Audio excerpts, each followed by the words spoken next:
2013 is drastically increasing in popularity. Despite this vapid surge of coffee consumption, seldom do people stop to reconsider the environmental repercussions that coffee actually has. Today we will discuss single-use cups from cafes and restaurants, homemade coffee such as K-cup or anything of the pod variety, and the growth of coffee beans and how they contaminate and pollute our water systems. Your single-use cups are not recyclable. I know they're plastic and it is really tempting to throw them in a recycling bin.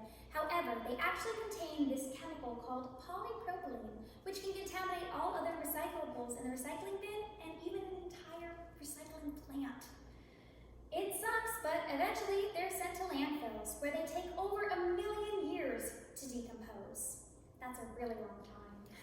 Many suggest a paper cup as an alternative, but since paper can't hold hot coffee, they have to insulate it, and they insulate it with a chemical called polyethylene, which is just as unrecyclable as the plastic cups themselves. So, I can't go out to get coffee from Starbucks or Dunkin'. What's the next best thing? Homemade coffee. And what's the easiest form of homemade coffee? Keurig instant coffee, or a K-cup. But, despite what people think, K-cups are just as bad, if not worse, than actual coffee cups. In 2014, 13 billion K-cups were found in landfills. That is enough to circle the earth 12 times. K-cups, much like coffee, are non-recyclable. They are made with something called plastic number 7, which cannot decompose.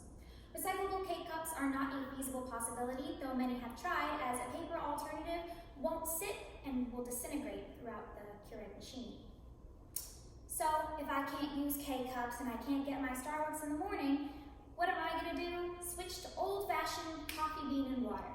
But the environmental problems with coffee don't start with plastic. They start from the bean. Coffee farms and plants produce this thing called wastewater.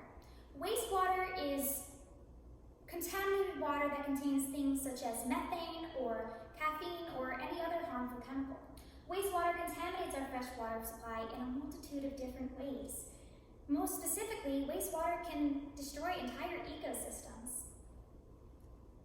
Damages to ecosystems caused by this wastewater doesn't just have an effect on the ecosystem itself. It can actually go into affect other ecosystems as it disrupts the food chain.